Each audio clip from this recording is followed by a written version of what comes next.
What is going on, AP Language students? It's a miserable Monday. It's wet and windy.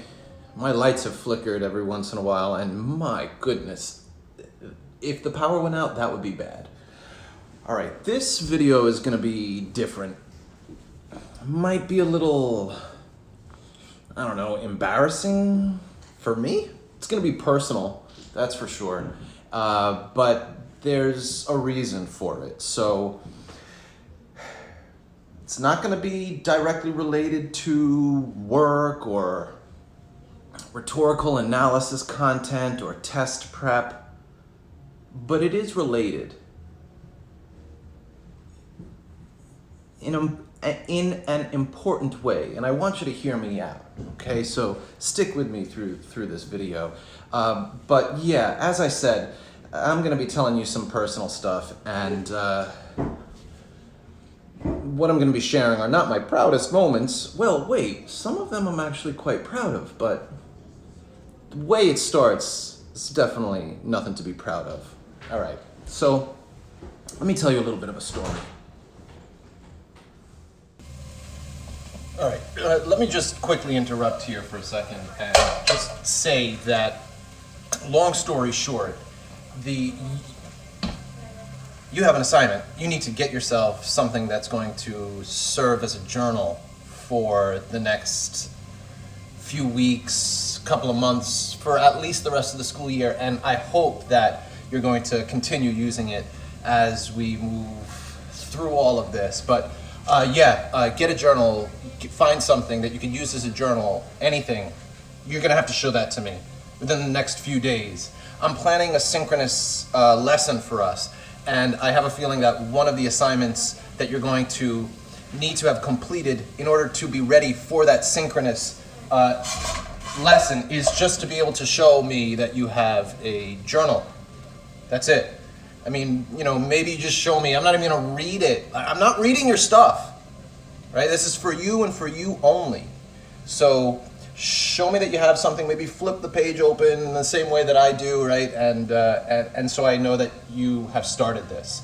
And every once in a while I might do a check, every week or two. I'll say, show me that you got a few pages, and you just flip through them, right? This is for you, okay?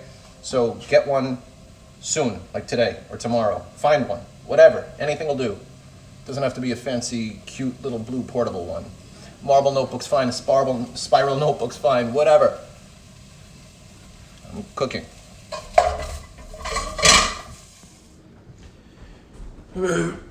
Interruptions left and right here, so yeah, I'm jumping back and forth. Just bear with me, thank you. All right, so what was I saying? Yes, I was gonna tell you a little bit of a story. So back when I was a kid, I don't know, maybe just starting out high school, and especially before that, I just hope some of you could relate to what I'm about to tell you with regards to my views of myself at that time, and I don't know if any of you could relate, but when I was younger, I thought that I was awesome.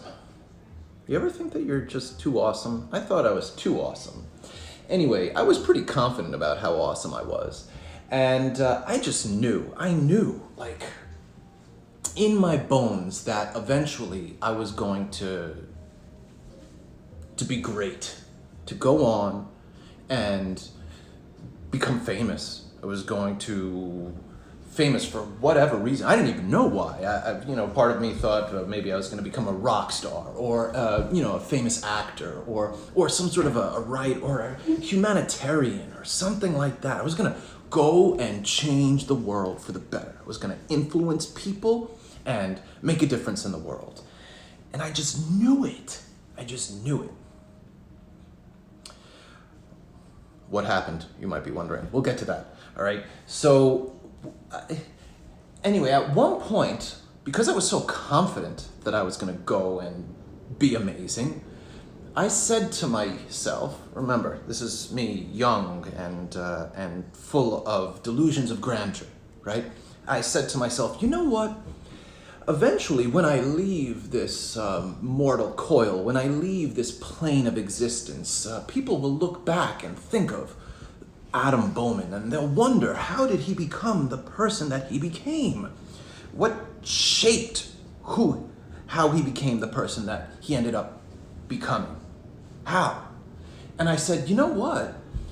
If they're going to be studying me in English classes and history classes as this great person, I should probably give them something to study, right? And so I said, you know what? Maybe I need to start writing things down, like my thoughts, and that would kind of be like a record of how I became the person that I ended up becoming. You know, the one that was going to go change the world and influence people and inspire others. And who knows? I don't even know what the heck I was thinking back then. Let me just say that, thank goodness, I started to mature a little bit. And while I still had the aspirations to make a difference, I narrowed my scope a little bit. I decided, first of all, where did my obsession with becoming famous come from? I don't know. I think in a way I was probably just a victim, like so many of us are, of just, celebrity culture. Just the obsession with becoming famous for whatever reason. It's there, right? I guess it's because I watched so much television. I think that's probably what it was, And I saw these people on television, and I was like, I'm gonna be like them, but better. Whatever, all right? Anyway, as I started to get older and mature, thank goodness for this, I stopped becoming obsessed with becoming famous. And I just started thinking about how I could actually make a difference. And instead of telling myself I was going to go influence the whole world, I took a different approach, and I realized, maybe what I could do is just influence my immediate corner or section of the world. And I don't know. I mean, I'd like to think that in my own way, maybe I do that to a certain extent. Two corners, right? Two corners. I've got the corner that I'm in right now. It's my household. That's my little corner. And I try to make a positive impact there. And then I got another corner, which we're in now also. But you've been in the actual location. That corner is the classroom. And I realized that it might be better for me, it might be better for others, that instead of taking this broad delusional view of impacting the planet, which would be nice, but, let's be realistic. I said, maybe I'll just impact my one section of the planet. And I gotta tell you, I have a feeling that the route that I ended up taking, this route, is probably a little bit more satisfying. I've heard some celebrities talk about what it's like to be famous and about how they get fan mail and all of these people say, you're great and you mean so much to me and you've changed my life. And I think it's great that people have that gigantic reach in that way. But I've heard a lot of celebrities say that it's a weird feeling because they are influencing these people, but they don't have an actual authentic or intimate connection with them. And I'm happy to say that that's not my situation, right? That when I'm helping somebody out, a student, or even a family member, right? It's right there. The connection is about as close as you could get. In a way, I guess these videos are my attempt at maintaining that connection. So I'm a lot more satisfied with the route I ended up taking. Of course, I don't know. If you ask me, do you want to be famous right now? I don't know. YouTube, I got 30 subscribers. It all starts somewhere, right? All right, so back to what I was saying, because I do have a point here, and thanks for hanging on so far. So I said to myself when I was younger, right, delusional, that I need to start writing things down. I need to start writing things down so that if anybody ever wants to study the great Adam Bowman, they will have his early writings to see how he evolved into the person that went on to, boom, revolutionize the world or whatever. And so I I remember distinctly being in Manhattan once, and I think I walked into like one of the first Urban Outfitters or something like that, and I picked up a book. This is the book, okay? And the pages were blank, but it was a nice little book because it was the perfect size for me, right? It was portable, and it fit in my inside jacket pocket of my denim jacket that had all of these patches all over it. And, it was my journal. And every once in a while, I would take it out and I would just jot stuff down, right? Nothing crazy. No, not necessarily any deep thoughts, nothing like that. I would just jot down like the date, right? This one says 8/18/98, okay? 1998, that is. And I would just jot down what was on my mind. A lot of the time, I would put the date, the day of the week, because that's kind of important, like a context, even the time of day. And then I just jot down, random things. Sometimes they were my hopes. Sometimes they were my dreams. Sometimes they were things that were frustrating me. Sometimes they were things that I had to do. In fact, a lot of this is just like what I did the day before, or what I did that day, or what I plan to do the next day. And, I don't know what I was thinking when I was writing it, right? Why? What my motivation ended up becoming after I had kind of abandoned the whole I'm gonna change the world perspective. But I have a written record of my former self here. And it goes on from page to page to page to page to page, right? I also have all sorts of random stuff shoved in here, And what is this stuff? What is this? This is some sort of a sign.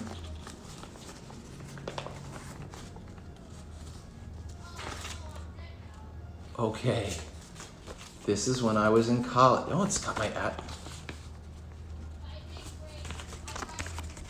when I was living in Plattsburgh, going to college, Moffett Hall. I wouldn't even remember the name of the dorm, Moffett Hall.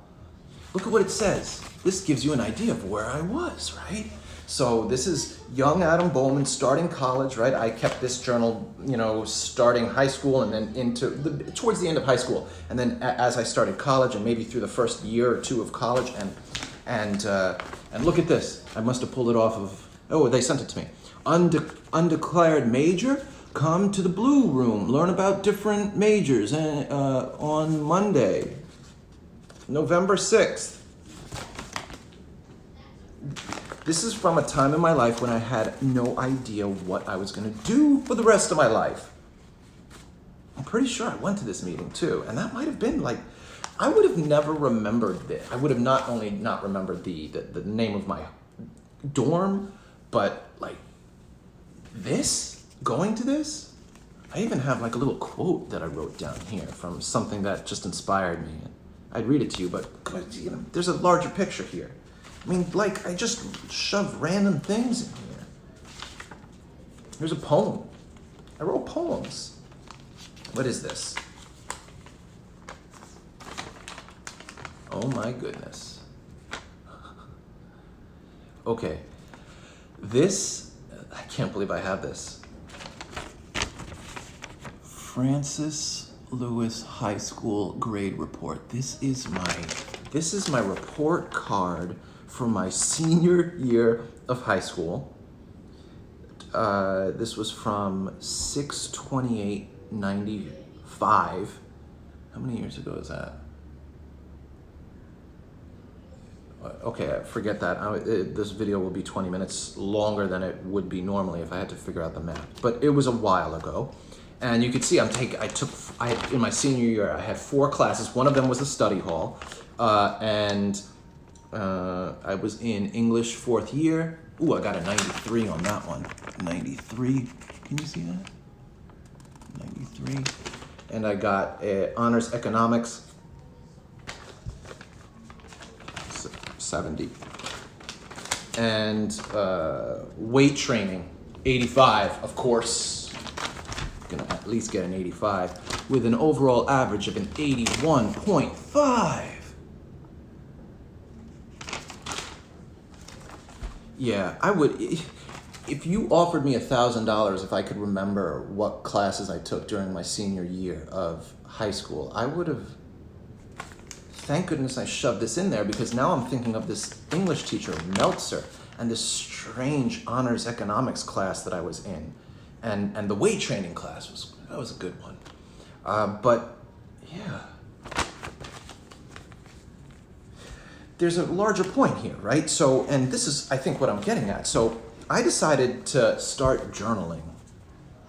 And eventually what started out as some strange pipe dream became like a habit of mine that I kept up. And I kept it up for a long time. Let me show you. I need to adjust this here.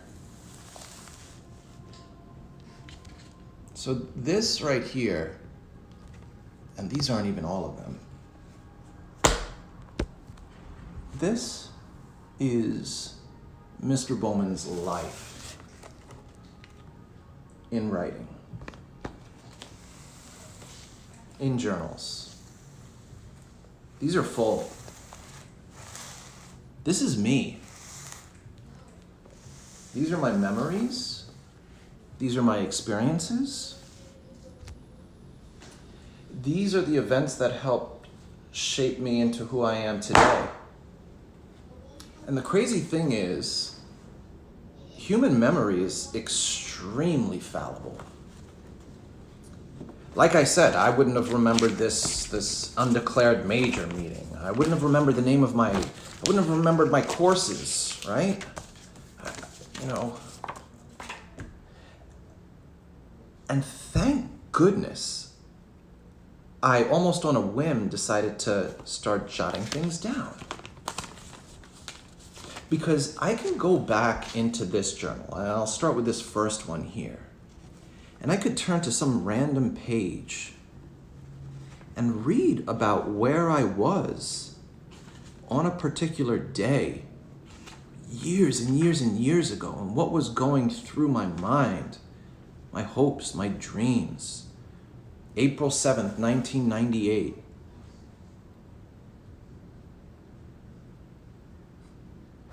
I remember that day, only because I wrote about it here. What is this? I guess I picked up a ginkgo leaf and decided to keep it. That thing is so old. Here's another one. Monday, August 10th, 1998. This morning I decided to, okay.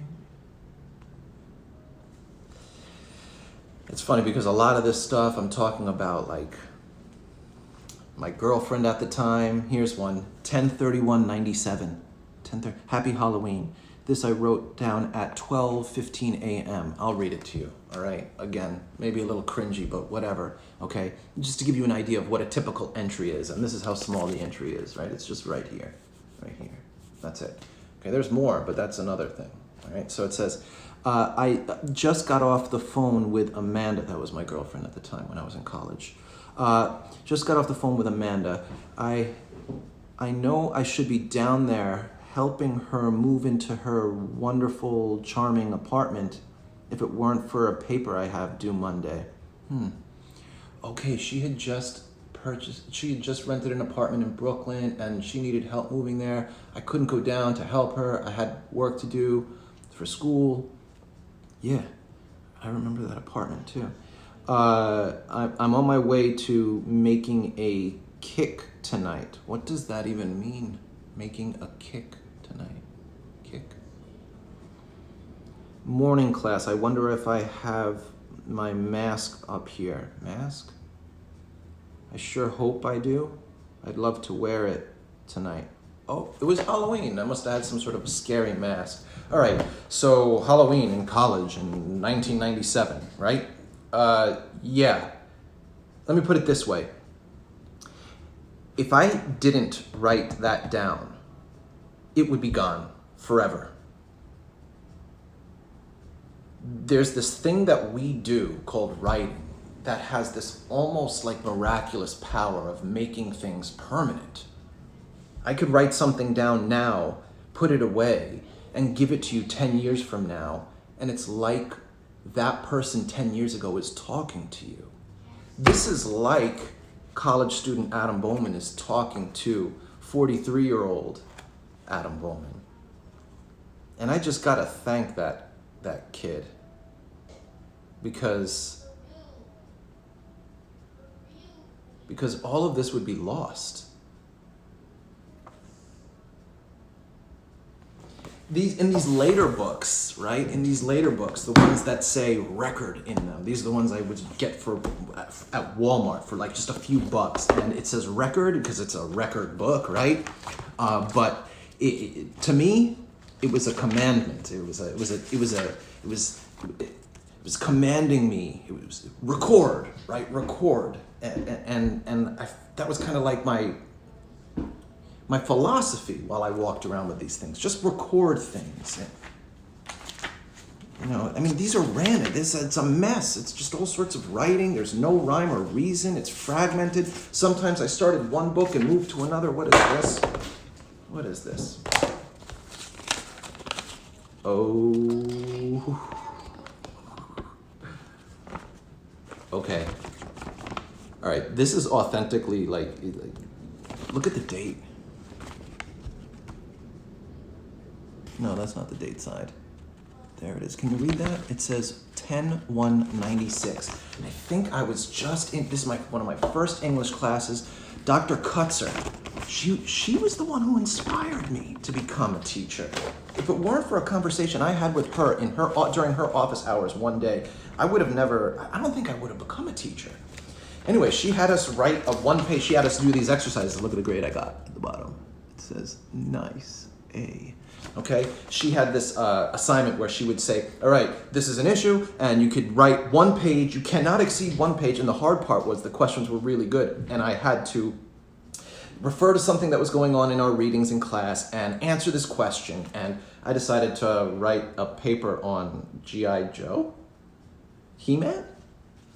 Anyway, I got an A. Look at this. Look at this. This is the real deal here.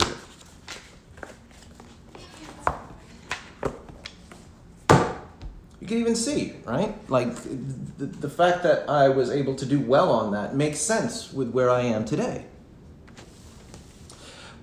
Back to what I was saying. So when I ended up getting these books, and I kept writing and writing, and eventually, you know, like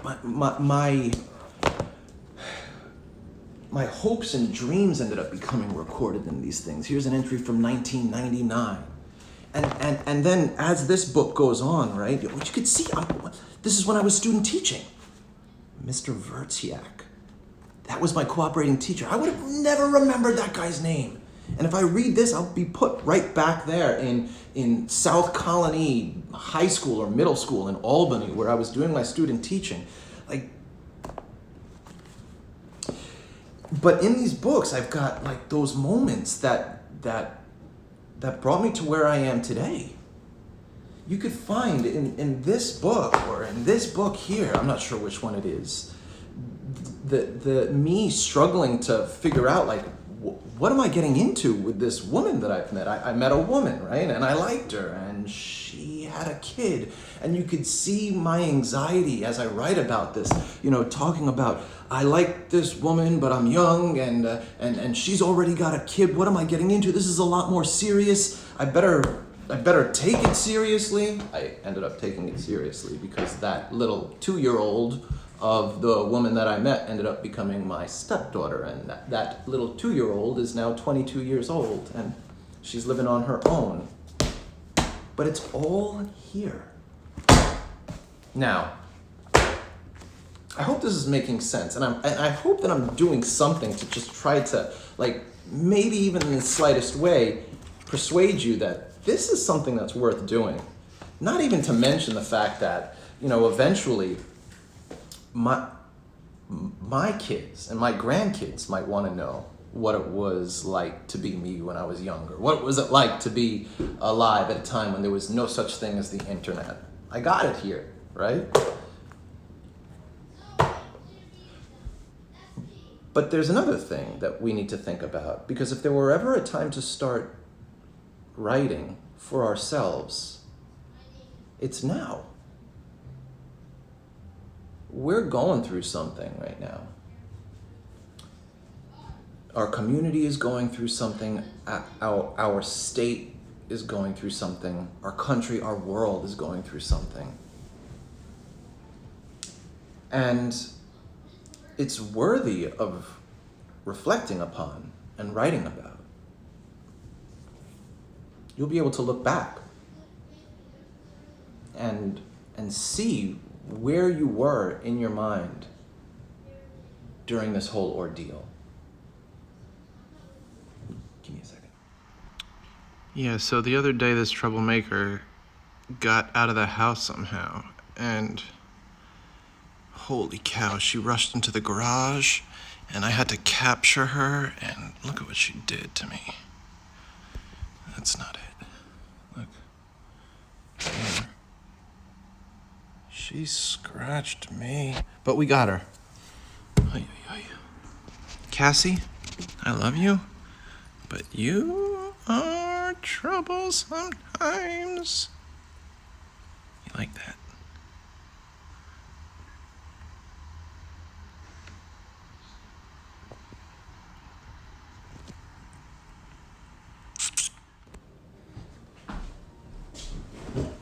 Needed some water. That's good. You ever try this stuff? Drink it all the time. I don't know if you could hear my son in the background. He's playing video games. So what was I saying? Yes, we as a society, as a world, we're going through something. And it's going to change the world. We don't know how, but that change is going to start now. And if we commit to doing something like keeping a record, no matter how small that record is, again, I'll tell you about what my journalings, the jottings consisted of. And again, they're random. They're random. Sometimes it's just about just getting where you are at that time down, what you're doing, what you're thinking. And if it leads to something else more, just keep it flowing, keep the writing going. But there might be a time, 40 years from now, where you have grandkids, maybe even great grandkids, and they're gonna ask you, Grandma, what was it like when you had to live through that global pandemic that changed the world forever? It sounds like hyperbole, right? Global pandemic that changed the world forever, but I'm afraid it's not. And you'll be able to, because it'll be a good question, and it'll be so far removed from where you are, but you'll be able to return to where you were by dusting off one of your old journals and looking through them.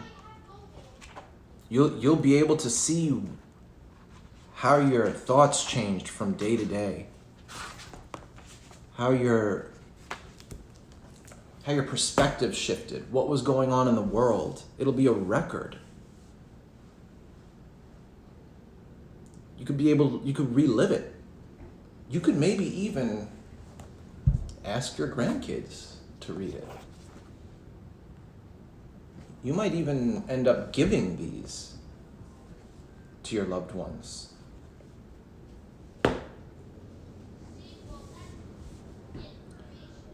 But wherever we're going to be in the future, because of what we're going through right now, the universe is asking you to start recording from your perspective. I have a student, I try to give this, please start journaling lesson, right? I try to inspire my students to do that. Every year I give this little speech, this lesson, if you want to call it that. I was planning on doing it before school closed. And when I did it last year, I have this one student in particular. Every year there's one or two that this happens with, and it just makes me so happy, so satisfied. I had this one student who who took it to heart. Like she said, I'm going to try this out, and she got herself a little measly little journal, and she started writing, and she ended up going on, you know, the school trip. Where did they go last year? I don't know. Greece, South Africa, yeah, England. Were they gonna? I have no idea. Anyway, maybe I'll just say South Africa, and she journaled the whole time, and she ends up when she gets back, she tells me, Bowman, I've been journaling constantly since this trip started, and I can't stop doing it. And I was like, that's fantastic. Thank you for sharing that with me. It means a lot, and you're gonna end up thanking yourself in the future. Your future self will thank your present self for doing that. And she says, yeah, I got the bug, okay? And I'm so grateful that she shared that with me. Well, it was at the beginning. She's in my public speaking class right now, and at the beginning of the public speaking class, students have to give like a 4-minute introduction speech where they talk about themselves. And she decided to talk about journaling. And again, it made me so proud. She talked about how much it meant to her and how much of an important habit it is for her. And the other day, like maybe it was a week or two ago, most, she sent me a message and she said, Bowman, it's been a year. I guess the trip would have happened around this time last year. She says, it's been a year. I've been journaling consistently. And that could be one of the very best gifts she's ever given herself. And she's giving me a gift too, just by sharing with me that she's taken it to heart. She's gonna keep that habit up. And eventually, she mentioned, right, those moments where she starts writing, and a lot of people will attest to this, that they become therapeutic. You know, if you don't worry about what you're going to write, just write. Like I said, sometimes I'd write a little haiku. Sometimes I'd find a piece of paper, jot something down on it, and then shove it in here. You know, sometimes it's just random stuff. Sometimes it's doodles, right? It's just like random stuff. Sometimes the writing's upside down. Doesn't matter. But, you know, just really quick, what I would do, again, is record where I am, right? So that would be the date, the time, the day of the week, and then I just write what I did for that day.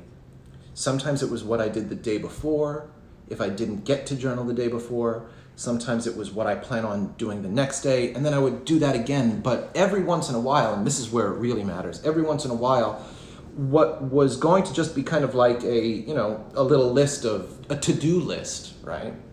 Or a what's going on in my life list, they would become a little bit more, I don't know, pensive, reflective. I would just keep writing. And those were the moments that mattered most, because that's where I'm really exploring my thoughts, who I am, what's going on in my life, in the world, what's going on in the world.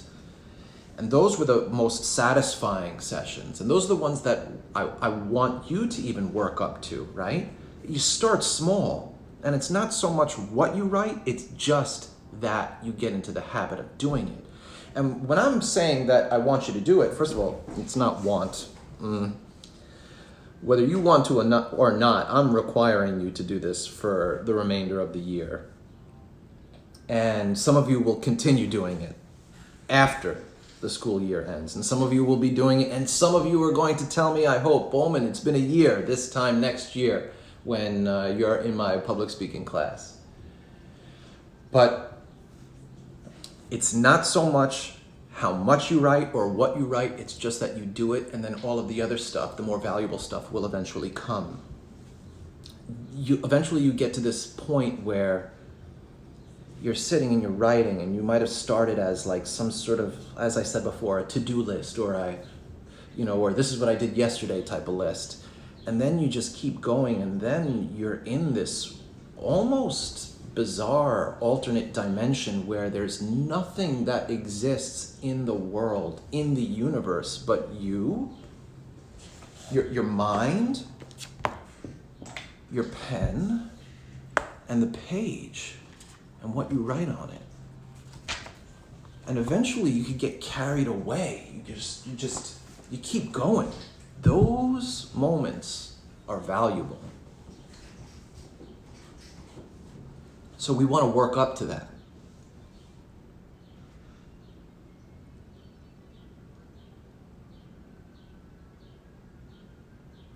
You're going to thank me. Now, really quick, it's just, again, a little bit more personal stuff. I said that, maybe eventually you'll want to give these to you journal the way you want to, okay? I'm sometimes paranoid, and I wonder, there are some people who journal by pouring their hearts and souls and emotions into everything that they write. And I do that, but I do it in a way where I think of things from the perspective of even others, right? Sometimes if I'm going through something with somebody, and I'm feeling, how would my students put it, some type of way, feeling tight about some sort of interaction with somebody, sometimes I hold back. And even if I'm feeling really, really upset, I might not say everything that I'm feeling. I've always got this, this view that one day somebody's gonna find something that I wrote and read it, and then they're going to be like, how dare you say those things about me in that book? And then I'd be like, no, that's just the way I was feeling at that moment, and you're not supposed. No. I try to avoid that, and I try to think of things from that perspective. So for the most part, I'd say most of this stuff is relatively positive. But if you're the type of person who wants to kind of explore the therapeutic qualities of writing by getting everything out, everything that you're feeling, putting it down, then go for it. Go for it. Many of you will find that when you do that, you feel a little bit lighter after. There's this weird phenomenon that when you write about something, in a way you kind of create it you make it into an object. I don't want to use the word objectify, but in a way that's kind of subjectify it, right? It becomes a subject, and you kind of, you approach it from that perspective of a subject, and that kind of helps you view it from a different angle. And then you could view your emotions as a thing and begin to realize, hey, I felt this way about that thing at that time because of this, and that makes sense. As opposed to what we're usually doing is just going through lives, experiencing it as emotions come up, we feel them, and then we're almost like a victim to them. This kind of helps us put a little bit of space between the events in our lives, our emotions, and what we think and feel, and allows us to explore it. We could become a little bit more insightful by going back and looking at ourselves in our writing. We learn about ourselves. We really do. Clearly this video is long enough, and I think ultimately I'm trying to make a point, and it's that journal. Do it. For yourself, for your future self, so that your future self could thank your present self. Oh, one more reason too. And this is ultimately what I'm getting at. I have students who will often tell me, Mr. Bowman, let's just take the rhetorical analysis essay as an example. They'll say, Mr. Bowman, I've done what you've told me to, I've read the passage, I annotated it, but sometimes it's just not flowing, it's just not getting there. I get stuck. Do you ever get stuck when it comes to writing? Well, let me tell you something. The people who write and write more often, they don't get stuck as much. It's almost as if there is a current that flows more freely when you are, this is what I call it greasing the gears. We have to grease the gears constantly, and the gears are thoughts, pen, paper, go, go, go. Those moments when we find ourselves stuck and can't get the right word or don't know how to start, that's because we don't put ourselves in those situations enough where we just are writing. And if you make writing a daily part of your life, again, just 15 minutes, maybe 10, right? Just a little entry. And if it goes to someplace else, let it go, let it flow. But if you are committed to making writing a part of your life, you will find that when it comes to real world or high pressure writing, that you are a lot less stuck.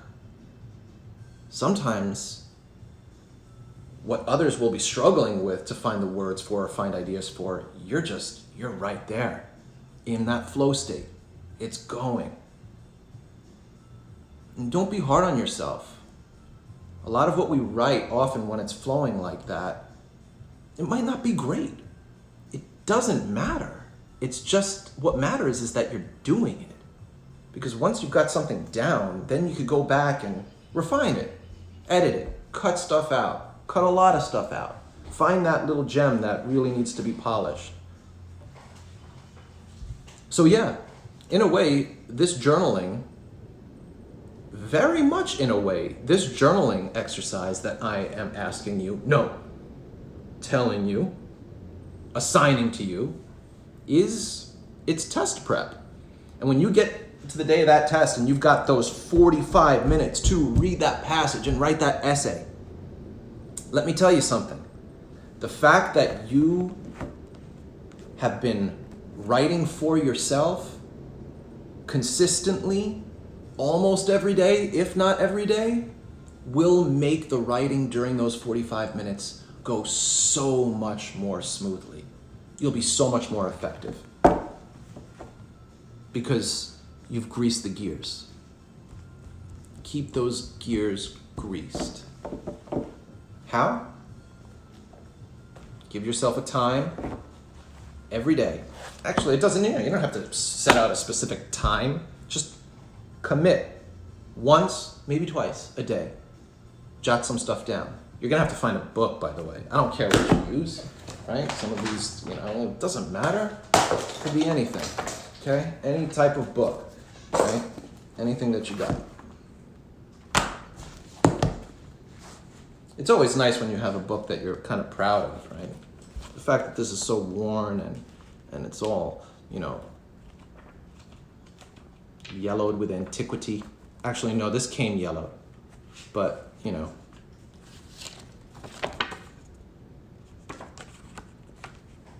This is a bus ticket from Albany to Plattsburgh on, what's the date here?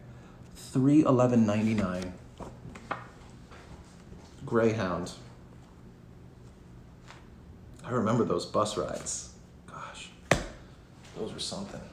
From New York City to Albany, from Albany to Plattsburgh. Anyway, I think I'm gonna go back. I got a couple of things to do. I need to, start figuring out what I'm gonna feed my kids, and I have to fold laundry, and I think there's a lot going on here. I might have to, all right, whatever. I'm probably gonna go through some of this stuff. I wanna find the parts where I talk about my wife, or the woman that would eventually become my wife, and I might show some of those to her. Okay? You're gonna journal. You're gonna start your own record. You're gonna grease those gears because A, you'll thank me for it. B, you'll thank yourself for it. C, it'll help on the test. It really will. All right? It's just getting in that habit of writing so that writing doesn't become such a ordeal. Instead, it'll be something that helps us through this ordeal. All right? Take care, everybody. Be safe. Talk to you soon. Peace.